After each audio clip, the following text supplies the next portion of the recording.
I just think so many people don't know about feelings. What do you guys think? No, nobody likes to talk about their feelings. No. And nobody wants to sit with their feelings either. We're out here just like running from them. Track stars. Not fight, flight, or freeze. Or fun. Or thank you. No, I Today think- we're feeling emotional. yes. What we're talking about. We're talking about all the feels I feel all the feels, guys. Yeah. and giving you some tools. To deal with them. Hey friends, I'm Leslie. Hey guys, I'm Marianne. And I'm Angie. Together, we are the therapists of Eden Therapy Co., and we are inviting you to have a seat at Eden's table. Coming to you live from Miami, we believe in healing hearts, shining the light, and bridging the gap in mental health. Come sit with us as we learn, laugh, and explore how faith and mental health collide.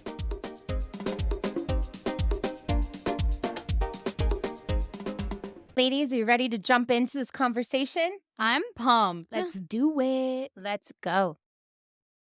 So, you know how Inside Out has been a movie that a lot of our clients have resonated with? Like, they've really resonated with different emotions. Oh, this would be fun.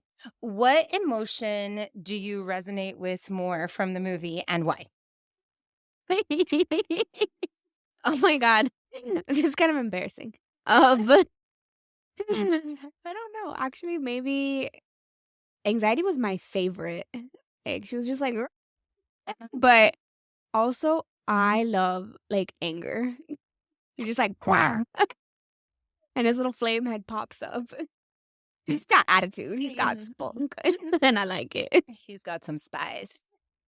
Yeah. Anger's fun. Anger is fun. What about you, Leslie? I really liked embarrassment. Oh my God. He's so cute. He's so chunky wonky. He He's delicious. is. He's so He really cute and he's like nice and he like saves the day. I know. He's precious. He's precious. Yeah. He is so cute. I know. And he doesn't care for the spotlight. Like he's just there. Yeah. He was really cute. I know. I really liked Henri. That was like the bud, and he was the friend, like he was just so cool. I was like, he's too cool for school. Yeah. And Disgust is also one of my favorites. She's just like, funny. ew, that gave me the ick. Yeah. This movie was honestly great. It's insane how much it's been coming up in Yeah. each one of my sessions, especially with like teens and Mhm. the kids. Yeah. I will say it's made it easier to talk about emotions Yeah. with my kids because now they like know about it and they're like, no, now I understand anxiety and I know Anui and like all of these. So it's been so much easier to talk about with them and to like introduce them to what the function of feelings are and Right. like how we use them and what to do with it. Yeah, that's a great point. So today on this podcast, we're going to talk about feelings. And some of us really like to talk about our feelings. Some of us can't stand the fact that we have feelings, We won't say who's who though. No, not at all. Take a guess though. Let us know in the comments. So, guys, what are feelings and what is their function? I always kind of explain it as feelings are signals, like red light, green light, yellow light. They just signal and show you what's going on, what's happening here. That's the way I view it.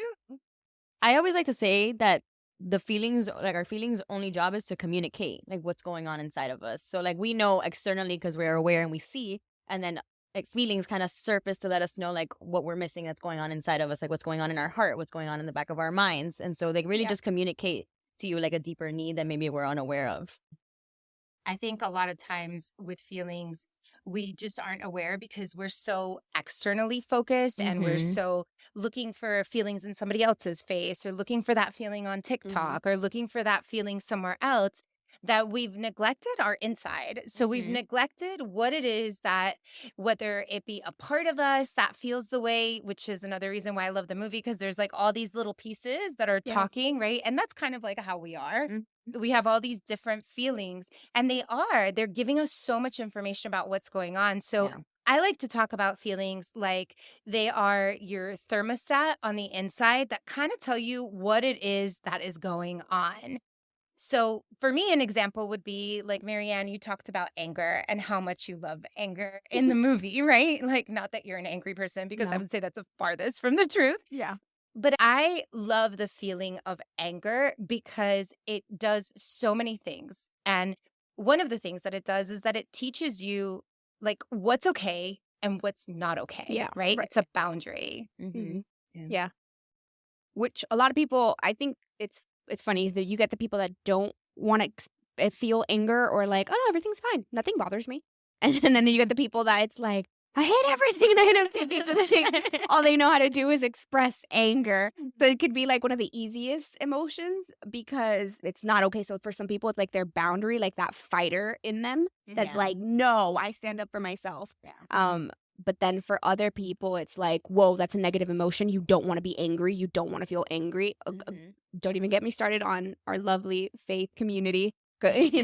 Anger is not a feeling that is super encouraged. Yeah. Like, if it tends to kind of be shut down or like set aside, which is kind of sad. Can you tell us a little bit more about that? I think anger makes people uncomfortable. And when it's not regulated, it could cause a lot of damage. So it can be considered as a negative emotion. And I would kind of argue to say, like, I don't believe any emotion is a negative emotion or necessarily a positive one. Like, they just are. So good. Some feel really great and some feel really sucky, and you don't want to sit in them and you don't want to feel them or experience them. So you do everything that you can to avoid some of them, but they're not good or bad. And I think culture, we've done like a bad job of kind of saying, like, labeling some emotions as like, these are good, these are appropriate, especially within the church community, and these are inappropriate. Like, no, you pray those away. No, you shouldn't be angry. You should forgive. It's like, I don't know. Was it that I was watching? Oh, funny enough, I was on Instagram and I'm watching a reel where these guys are talking about someone getting cheated on, and then the person saying, okay, if you tell me, I'll forgive you. And then the person ended up telling them, but then broke up with them. And it's like, oh, you didn't forgive me. So the person was angry. And it's really funny because it's like, okay, just because I forgive you does not mean I want a relationship with you. And that's totally okay. This doesn't mean that I didn't forgive you. But anyway, I'm going to a different route. Back to anger. Recently, my therapist was talking about anger because I agree, Marianne, a lot of times, especially in the Christian community, we don't believe in processing anger and we just put a Band-Aid over it. Yeah. But my therapist recently said, anger never travels alone. Oh, yeah, that's good. What do you think about that, Leslie? Honestly, even from like personal experience, I think sometimes, and I've seen it with my clients, that I think anger is sometimes a safer emotion to feel because it's easier for me to feel anger because it feels almost like you have a little bit more control, right, within a situation instead of like, I feel sad, because sadness is known as like this weak emotion, and it comes like associated and it comes associated with weakness. So sometimes there's clients that come in and they're like raging and angry, and if you sit with it long enough, what really is happening is like sadness or guilt or shame is coming up, and it's just easier to feel angry because again, if you feel a little bit more empowered as to these other emotions that are a little bit heavier maybe to sit with. Yeah. Can you say a little bit more about anger and power? Anger gives you power. Yeah. Expressing I mean, it makes you feel I powerful. think that's what people think, right, Leslie? That like if they're angry, they're like powerful. Powerful. Yeah. But you're actually not, because a lot of people who are angry, like if you think of the Hulk, they turn into this big monster that really isn't who they are. It's No. just not, you know? And so it's like this fake sense of power. And when you destroy something or you hit something, or there's this like big explosion, because that's what anger does, back to the movie, the little fire on the head, right? This is kind of what comes up. Like for them is that there is this fire, but after fire, there's devastation. And most people really don't want to feel that devastation. Yeah. So what you were saying, Leslie, as far as it being anger being equated to power, like it's actually a false sense of power. I agree, especially that I feel like when anger is reacted upon, not like responding maybe with anger, but when you react with anger, it instills fear, especially if it's like a parent to a child, right? Or like an authority figure to somebody different. Like I do think that it instills fear, and that's where I think the sense of power comes from, because you're watching somebody maybe like trembling to their knees because of your anger, but it isn't necessarily power at all, you know? I remember one of my first therapists, I'm putting my business out on the streets tonight, apparently, because one of my family members really struggled with anger and they would get angry. And she one time said, well, what if you go and you just hug her when she's angry? And I was like, hug her? Are you nuts? Like, I want to run away from her. But the truth of that moment was that underneath the anger, or the feeling that was traveling with the anger, was the sense of rejection. So Jesus and emotions, what do you guys think? Listen, we can't run from emotions because even Jesus had them. You can't tell me he wasn't angry when he overturned those tables in his own little temple, you know? And he even like sorrowed and he cried and he mourned.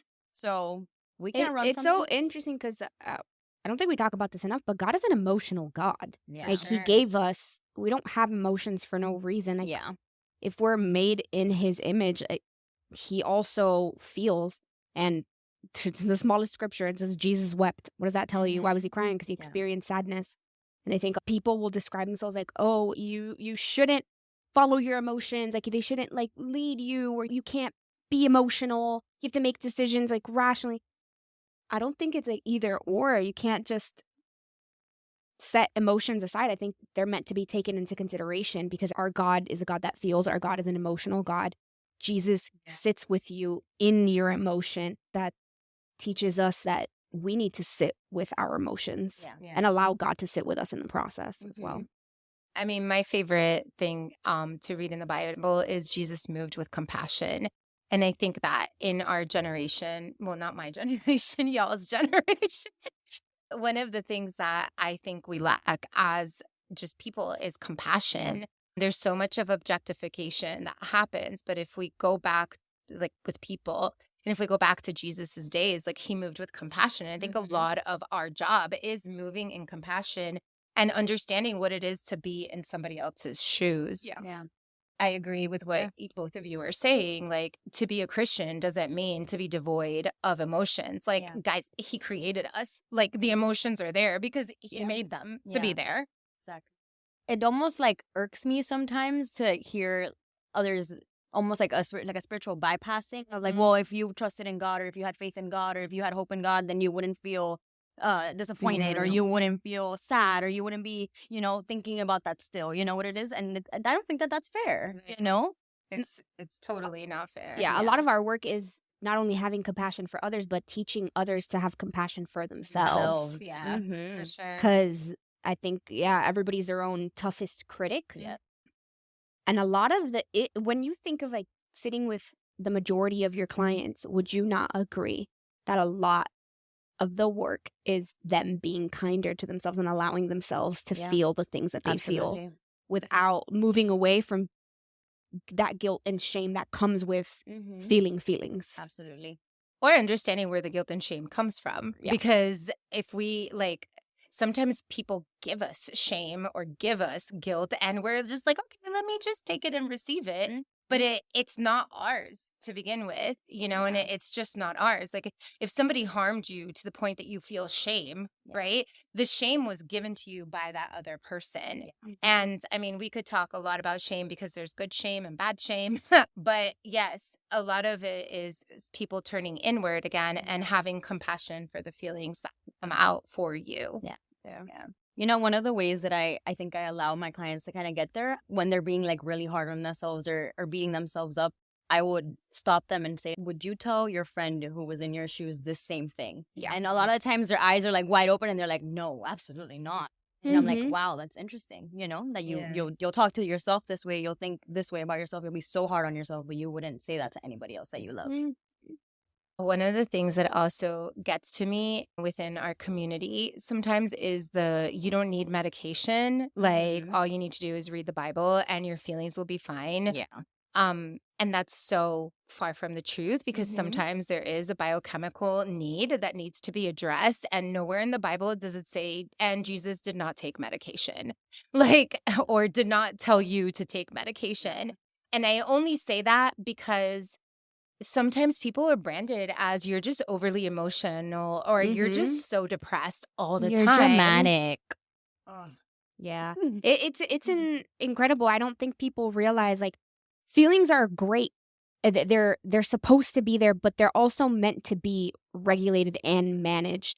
And a lot of people don't realize that for some people, it's not easy to regulate and manage their emotion because there is something biochemically going on that needs attention and needs help. It's not that they don't want to, it's that they can't. Right. And the same way, yes, we would pray for somebody that has cancer or somebody that has like a medical condition, but you wouldn't tell them, don't go to the doctor. Like you don't need to take medication for that. You just got to pray about it. Yeah. Like, I just don't understand. But it's like, no, you can pray the depression away, or just Yeah. read the scripture and speak truth over your life and focus on what God is doing. And it's like, it's a little bit more than Right. Right. Yeah. I also know that prayer works and prayer is great, but Absolutely. sometimes prayer is leading you to the right help or Yeah. leading you to the right doctor. exactly. I was just wondering, what do we do with our emotions? Like, so here we are, we have these emotions, right? Mhm. What do we do with them? We feel them. We feel like in the movie. Yeah, you Yeah. feel We them. sit in the yuck. Yeah. I think you let them do what they're doing, you know, and I think a lot of times we're rushing out of the uncomfortable feelings, like Yeah. the anger, the guilt, the shame that we don't want to sit with. The sadness. But I think the only way through the emotion is through them, you know? Right. So Yeah. it's letting them communicate what needs to be leaning in to what's coming up and just riding the wave. Right. Well, what I like to say is that the first thing that we need to do is just become aware of them, because Yeah. so Mhm. many of us, and believe it or not, in so many years of therapy, I could teach about feelings in all of my sessions, no matter how old somebody is, Oh. because it's just something that we're not taught. And if we don't have somebody that's modeling how to process or deal with your emotions, then you have no idea how to Mhm. deal with your emotions. So the first step is awareness. Yep. Yeah. And on that, like, pick some feelings and what do they tell us? So anger, for example, it's a boundary setter and it carries another emotion. Mhm. So what's another feeling that you guys usually can teach somebody about that comes up for them, and what's its function? Fear is a big one that comes up a lot. And I think it gets confused a little bit with anxiety. But fear, one of the ways that I am like, okay, let's become aware of it. And then where is this fear coming from? What are you afraid of? And a lot of times it's like hypothetical situations of what could happen or what would happen. And we kind of just have to combat that with the truth. What's the truth? What's happening right now? Is there actually a perceived threat? And I think fear lets us know if there is a threat so that we can act upon it and take precaution. But other times than that, it's just really like, there's no proof that there's actually something to be afraid of right now. Yeah, you combat it. Or like, what's the worst thing that could Yeah. happen, right? If you have this big fear, it's kind of like, okay, what's the worst case scenario? And once you look at that, it's like, oh, it's not that so bad. bad. Actually, I really like what you're becoming aware of them. Like, okay, who's actually there? And I think back to the movie. Okay, what are the characters that came out? Like, who's at the control desk right now? So identifying, becoming aware who's there, and then letting them talk. What is it that they have to say? Yeah. Because I think in the movie, what was the biggest issue that like we want to get them out of the way because they're Yeah. trying to come and they're trying to say something, but we're like, no, you're like a bad emotion. You do bad things. Like you need to go away. Yeah. So just letting them speak for a while, and then, okay, what are they saying? Is what they're saying true? An actual like good representation of their reality, or is it just the feeling talking and having its way? And then I think that's what you do with them. I think because we're therapists, like we like to focus on more of the quote unquote, even though, like what you said, Marianne, there's no good or bad feelings. We tend to focus on these bad feelings, right? Yeah. But the truth of the matter is that even a feeling like joy. So when I was working in a treatment center, I did a group on joy and everybody ended up crying. And I didn't understand. I was like, why is everybody crying right now? And it's because joy was a feeling that they didn't know, or happy was a feeling that they had forgotten, right? And I Wow. think in a treatment center, that's normal because you're really dealing 24/7 with everything that's so heavy. Yeah. But I like to tell my clients, like, you know, the feeling you get, like when you throw a little kid up in the air and then you catch them and they're right? So I like to say that happiness or sometimes joy is equal to that. Yeah. Because that feeling, what it tells me is like, oh, I really like this and I want to do it more. Sadness is one that no one likes. Okay, so what does sadness tell us? Sadness tends to go in the category of some of the more vulnerable emotions. So it's hard to express, hard to feel. Yeah. What does it tell you? That I've been hurt? Yeah. Someone need caused healing. me. Yeah. And how many of us need validation when we're Yeah. hurt? I mean, that's the biggest thing. It's like, I'm Yeah. sad, I'm crying because I'm hurt, because something happened to me and I need somebody to come alongside me to be able to be there with me. I mean, when it says that Jesus wept, right, in the Bible, like you said, like, why was he weeping? Why did he experience sadness? Because his friend died and he got there too late. Yeah. How many of us would be sad if our friend died? I And would be devastated. right? And we would need somebody to comfort us Yeah. and somebody to say it's okay to feel sad. Yeah. And if instead all I get is a Bible verse that tells me that the joy of the Lord is my strength, and that's what you have to focus on, it feels so weird. Yeah. Yeah. Right? So one of my clients' favorite emotions to do in the feeling wheel is hopeful. What do we think hopeful communicates to us, guys? What is it trying to tell us? That glimmer of hope. Like there's light at the end of the tunnel. There's something to look forward to, Yeah. you know? That no matter how bad something gets, like there will Yeah. always be something to look Yeah. forward to. Yeah. And I love that it's part of the feeling wheel. And I've had so many clients be like, there's only 2 good emotions on here. Because it's a joy and happy, and I that's where and hopeful, and I'm like, this is where like there's no negative or positive, it's just information. But after they go through all of those quote unquote heavy or negative emotions, then they end on hopeful, and I love that there's still hope, like there's still hope and there's still a glimmer of light even in the midst of whatever it is that they're carrying. Yeah. And I think for parents, it's also important to start teaching your kids the world of feelings. And one of the feeling wheels that we use, because we use a few here depending on age, but one that is really good to use, it comes from the Connection Codes, which is a great book on how to connect with your partner or how to connect with your kids.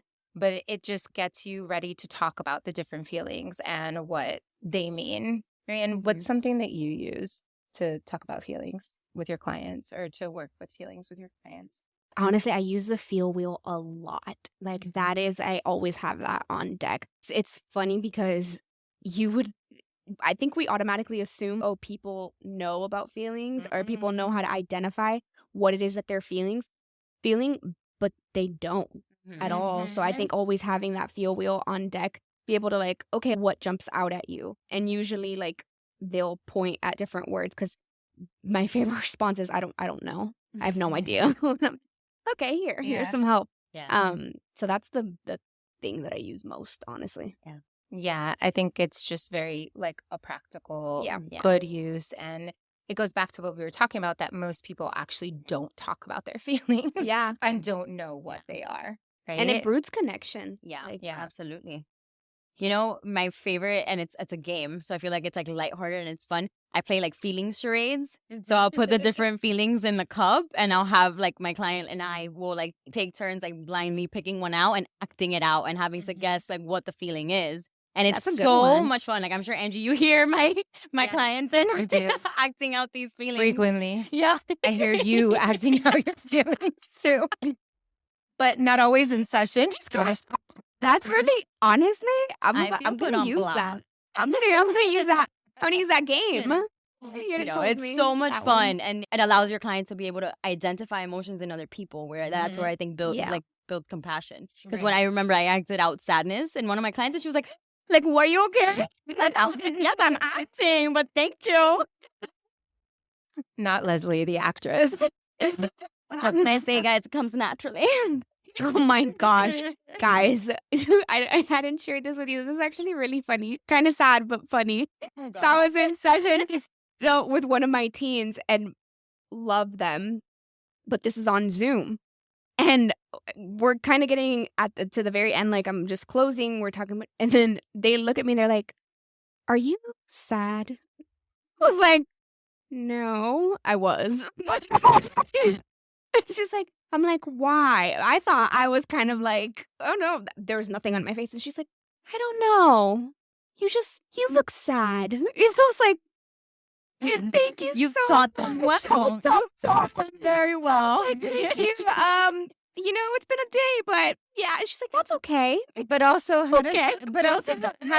how does that make you feel, right? That somebody else acknowledged your feeling. No, beautiful. But I'm like, oh my Right. God, that was actually really, I noticed, I was like, oh my God, that's actually really beautiful of her to ask and express care, because this is a client that doesn't necessarily, like, she tends to like shy away from that. So it's beautiful. Like it's a testament of the work that she's been doing, which is awesome. Right, of the work that you've been doing together. Yes. And also, just the reason why I said, like, how did it feel to have somebody validate your feeling is because that's exactly what we need, just to validate what we're feeling. Yep.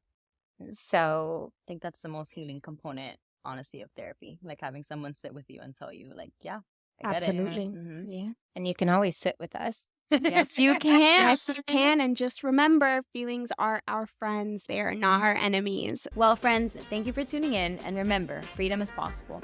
Join us next time at Eden's Table, where you can always sit with us.